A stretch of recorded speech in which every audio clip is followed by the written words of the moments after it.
आज का जो हमारा विषय है वो है कक्षा 10 के इतिहास का पहला अध्याय, यूरोप में राष्ट्रवाद का उदय। जी। हमारे पास इस पर आधारित नोट्स का एक पूरा सेट है। अब देखिए, परीक्षा के लिए इन तथ्यों को रटना एक बात है, लेकिन आज हम कुछ अलग करेंगे। हम इन नोट्स के जरिए उस कहानी को समझने की कोशिश करेंगे कि ये देश या राष्ट्र का जो विचार है, जिसे हम आज इतना स्वाभाविक मानते हैं, ये आखिर बना कैसे। बिल्कुल, ये बहुत दिलचस्प सवाल है। हाँ, मतलब ये झंडे, राष्ट्रगान, ये सीमाएं, ये दुनिया आई कहाँ से। बिल्कुल। और ये सिर्फ राजाओं और तारीखों की कहानी नहीं है। ये इस बात की कहानी है कि कैसे लोगों ने खुद को एक राजा की प्रजा के बजाय एक राष्ट्र का नागरिक मानना शुरू किया। अच्छा। और ये जो बदलाव था, ये यूरोप से शुरू होकर पूरी दुनिया में फैल गया। तो चलिए, इन नोट्स में जो सुराग दिए गए हैं, उन्हें जोड़ते हुए इस कहानी की गहराई में उतरते हैं। ठीक है, तो कहानी की शुरुआत होती है एक पेंटिंग से। हमारे नोट्स में 1848 के एक फ्रांसीसी कलाकार फ्रेडरिक सॉर्यू, उनके चित्र का जिक्र है। जी, सॉर्यू। इसमें अलग अलग देशों के लोग हैं, एक लंबी कतार में है और स्वतंत्रता की देवी की मूर्ति की ओर बढ़ रहे हैं। ये सिर्फ एक खूबसूरत तस्वीर तो नहीं लगती, इसके पीछे कोई बड़ा विचार छिपा है ना। ये एक तस्वीर से कहीं ज्यादा है। ये एक सपना है, एक घोषणा पत्र कह सकते हैं। सॉर्यू ने इसे जनतांत्रिक और सामाजिक गणतंत्रों का सपना कहा था। जनतांत्रिक और सामाजिक गणतंत्र। हाँ, जरा सोचिए, 1848 का समय, जब ज्यादातर यूरोप पर राजाओं का शासन था, तब कोई कलाकार ऐसी दुनिया की कल्पना कर रहा है। उस चित्र में जमीन पर टूटे हुए मुकुट और राजशाही के प्रतीक बिखरे हुए हैं। मतलब ये एक बहुत ही साहसिक बयान था कि राजतंत्र का जमाना अब खत्म हो रहा है और जनता के शासन का युग शुरू हो रहा है। बिल्कुल। और उस जुलूस में सबसे आगे अमेरिका और स्विट्जरलैंड को दिखाया गया है। इसका क्या महत्व है? क्योंकि 1848 तक ये दोनों देश पहले ही राष्ट्र राज्य और गणतंत्र बन चुके थे। अच्छा, वो पहले ही बन चुके थे। हाँ, वो इस बात का जीता जागता सबूत थे कि सॉर्यू का जो सपना है वो सिर्फ एक कल्पना नहीं है, उसे हकीकत में बदला जा सकता है। तो वो एक तरह से रास्ता दिखा रहे थे। बिल्कुल। वो बाकी यूरोपीय देशों को, जैसे फ्रांस और जर्मनी, जो कतार में उनके ठीक पीछे हैं, उनको एक रास्ता दिखा रहे थे कि देखो, ये संभव है। तो ये सपना हकीकत में बदलना शुरू कहाँ से हुआ? नोट्स हमें सीधे 1789 की फ्रांसीसी क्रांति पर ले जाते हैं। जी। जिसे राष्ट्रवाद की पहली स्पष्ट अभिव्यक्ति कहा गया है। एक देश की क्रांति ने पूरे महाद्वीप को कैसे बदल दिया? क्योंकि इस क्रांति ने सत्ता की परिभाषा ही बदल दी। 1789 से पहले सत्ता का मतलब था राजा। देश राजा का होता था। सही। क्रांति ने इस विचार को पलट दिया और कहा कि सत्ता देश के नागरिकों के समूह के हाथ में होगी। ये एक भूकंप जैसा था। लोग अब किसी राजा की प्रजा नहीं थे, वो एक राष्ट्र के नागरिक थे। हमारी नोट्स में कुछ कदमों का भी जिक्र है जो इस सामूहिक पहचान को बनाने के लिए उठाए गए थे। हाँ। जैसे पितृभूमि और नागरिक जैसे विचार, एक नया तिरंगा झंडा और सबके लिए समान कानून। ये छोटे छोटे बदलाव लग सकते हैं, पर इनका असर क्या हुआ? इनका असर बहुत गहरा था। ये सिर्फ बदलाव नहीं थे, ये राष्ट्र निर्माण के औजार थे एक तरह से। औजार? हाँ। पितृभूमि यानी लपात्री, इस विचार का मतलब था कि ये जमीन किसी राजा की जागीर नहीं, बल्कि हम सबका घर है। और नागरिक लिसित्वायन का विचार कहता था कि कानून के सामने सब बराबर हैं, चाहे वो अमीर हो या गरीब। और झंडा? शाही झंडे को हटाकर तिरंगा लाना, ये दिखाने के लिए था कि ये झंडा किसी एक वंश का नहीं, बल्कि पूरे देश का है। देश के अंदर व्यापार पर टैक्स खत्म करना, वजन नाप का एक सिस्टम बनाना, ये सब लोगों को एक दूसरे से जोड़ने के तरीके थे, ताकि वो महसूस करें कि हम सब एक हैं। बिल्कुल। और इसी कहानी में एंट्री होती है नेपोलियन की, एक ऐसा किरदार जिसके बारे में राय हमेशा बंटी रहती है। हाँ, बिल्कुल। नोट्स कहते हैं कि उसने प्रशासन को कुशल बनाया और 1804 में अपनी नागरिक संहिता या नेपोलियन कोड लागू की, जिसने जन्म से मिलने वाले विशेषाधिकार खत्म कर दिए। जी। ये तो क्रांति के विचारों को ही आगे बढ़ाना हुआ। हाँ, और यही नेपोलियन का सबसे बड़ा विरोधाभास है। एक तरफ वो एक मॉडर्नाइजर था, उसकी नागरिक संहिता बहुत क्रांतिकारी थी। उसने यूरोप के कई हिस्सों में सदियों पुरानी सामंती व्यवस्था को खत्म कर दिया, किसानों को गुलामी से आज़ादी दिलाई और कानून के सामने बराबरी का सिद्धांत लागू किया। अच्छा। शहरों में कारीगरों के संघों पर जो नियंत्रण थे वो हटा दिए, जिससे व्यापार आसान हुआ।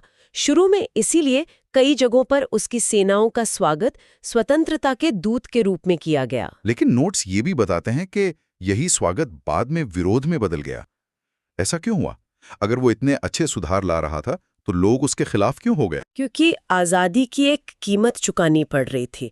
नेपोलियन के सुधारों का दूसरा पहलू था अपने युद्धों के लिए भारी टैक्स वसूलना, प्रेस पर कठोर सेंसरशिप लगाना और जीते हुए इलाकों के लोगों को जबरदस्ती अपनी सेना में भर्ती करना। तो लोगों को जल्द ही एहसास हो गया कि उन्हें राजनीतिक स्वतंत्रता तो नहीं मिली है। बिल्कुल, उन्होंने बस एक पुराने अकुशल राजा की जगह एक नए ज्यादा कुशल तानाशाह को अपना लिया था। बिल्कुल वही मुक्तिदाता और विजेता के बीच का जो फर्क था वो धीरे धीरे खत्म हो गया। नेपोलियन की हार के बाद 1815 में यूरोप के बड़े नेता वियना में इकट्ठे हुए।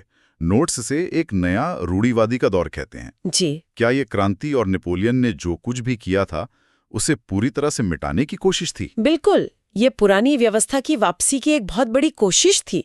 ऑस्ट्रिया के चांसलर ड्यूक मैटरनिक जैसे नेता जो इस बैठक की मेजबानी कर रहे थे, वो मानते थे कि राष्ट्रवाद और उदारवाद जैसी भावनाएं समाज में केवल अराजकता और युद्ध लाती हैं। अच्छा।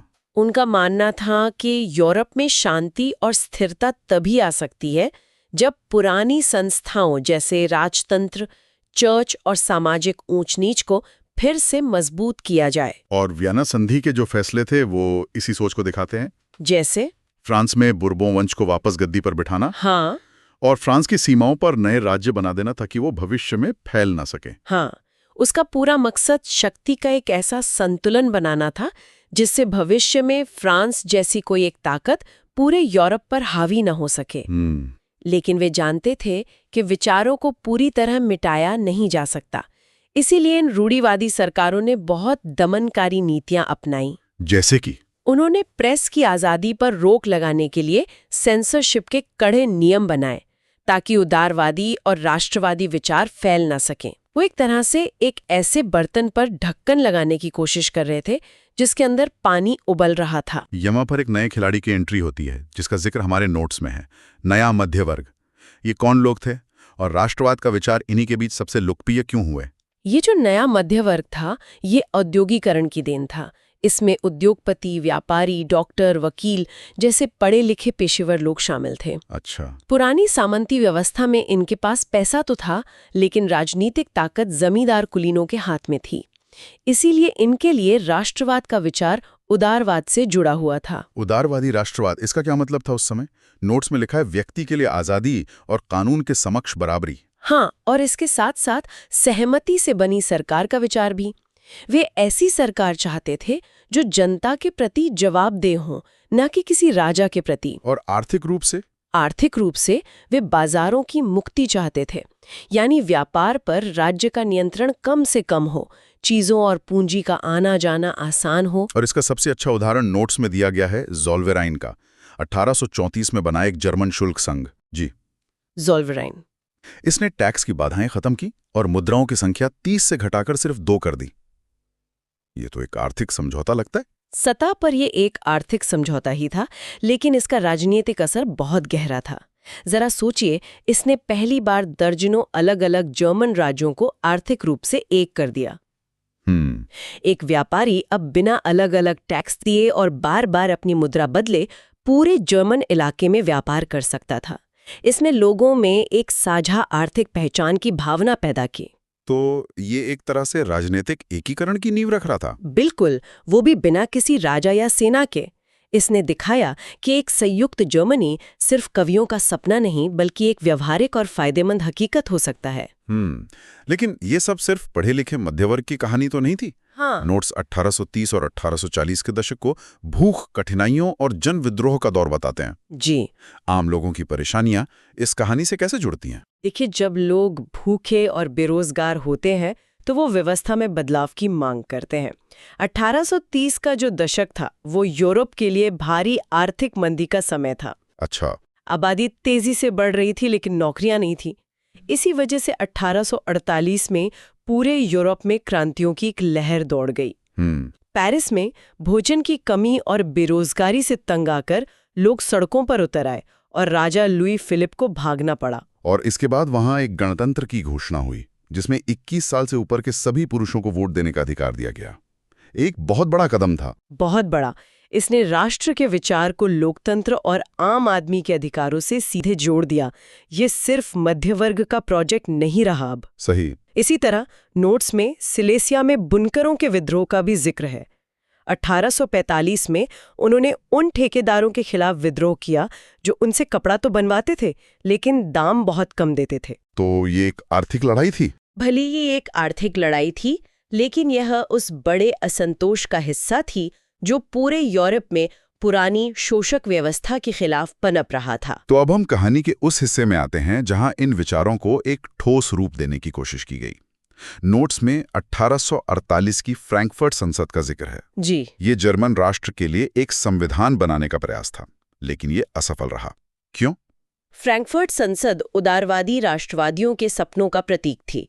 इसमें मध्य वर्ग के चुने हुए प्रतिनिधि थे जिन्होंने एक बहुत अच्छा उदारवादी संविधान तैयार किया। उन्होंने एक संवैधानिक राजतंत्र का प्रस्ताव रखा और प्रशा के राजा को एकीकृत जर्मनी का ताज पहनाने की पेशकश की, लेकिन राजा ने इसे ठुकरा दिया। क्यों? क्योंकि वह जनता से मिली हुई सत्ता स्वीकार नहीं करना चाहता था। इसके बाद कुलीन वर्ग और सेना ने मिलकर इस आंदोलन को कुचल दिया। तो ये एक कड़वा सबक था। बिल्कुल, एक कड़वा सबक था कि सिर्फ अच्छे विचार और संविधान के ड्राफ्ट से राष्ट्र नहीं बनते। उन्हें हकीकत में बदलने के लिए राजनीतिक और सैन्य शक्ति की भी जरूरत होती है। ये बहुत अहम बात है। अंत में नोट्स फ्रांसीसी दार्शनिक अर्नस्ट रेनिन का एक विचार सामने रखते हैं। हाँ, रेनिन का। वो कहते हैं कि राष्ट्र कोई समान भाषा या नस्ल से नहीं बनता, बल्कि ये लंबे प्रयासों, त्याग और निष्ठा का चरम बिंदु होता है। इस बात का क्या मतलब है? रेनिन एक बहुत गहरी बात कह रहे थे। उनके अनुसार एक राष्ट्र की बुनियाद साझा अतीत में किए गए बलिदानों और भविष्य में मिलकर कुछ महान करने की इच्छा पर टिकी होती है। अच्छा। उन्होंने कहा कि एक राष्ट्र का अस्तित्व एक रोजाना होने वाला जनमत संग्रह है। रोजाना होने वाला जनमत संग्रह? हाँ, यानी एक देश तभी तक वजूद में रहता है जब तक उसके नागरिक हर रोज एक साथ रहने का फैसला करते हैं। ये कोई पत्थर की लकीर नहीं है, बल्कि लोगों की इच्छा शक्ति से बनी एक जीवित चीज है। एक रोजाना होने वाला जनमत संग्रह, ये सोचने का एक बिल्कुल नया तरीका है। तो एक कलाकार के सपने से लेकर क्रांति के मैदानों और दार्शनिकों की बहसों तक राष्ट्र का ये विचार रातों रात पैदा नहीं हुआ। नहीं, इसके लिए लड़ा गया, इसे परिभाषित किया गया और बार बार नई शक्ल दी गई। बिल्कुल। और ये कहानी 19वीं सदी में खत्म नहीं होती, ये आज भी जारी है। सही कहा। इन नोट्स ने हमें यूरोप में राष्ट्रवाद के उदय की कहानी तो बताई, लेकिन ये एक सवाल जरूर छोड़ जाता है कि आज की इस बढ़ती हुई वैश्वीकृत दुनिया में, जहां हम सब एक दूसरे से पहले से कहीं ज्यादा जुड़े हुए हैं, किसी एक राष्ट्र का नागरिक होने का क्या मतलब है? बिल्कुल। क्या वो रोजाना होने वाला जनमत संग्रह आज भी जारी है? और अगर है, तो हम अपना वोट किस तरफ डाल रहे हैं? इस सवाल पर सोचिएगा जरूर। अगर आपको इसी तरह आसान भाषा में पढ़ना अच्छा लगता है तो इस चैनल को अभी सब्सक्राइब कर लीजिए। अगर आप सभी सब्जेक्ट्स के नोट्स चाहते हैं तो वीडियो के डिस्क्रिप्शन बॉक्स को जरूर चेक करें।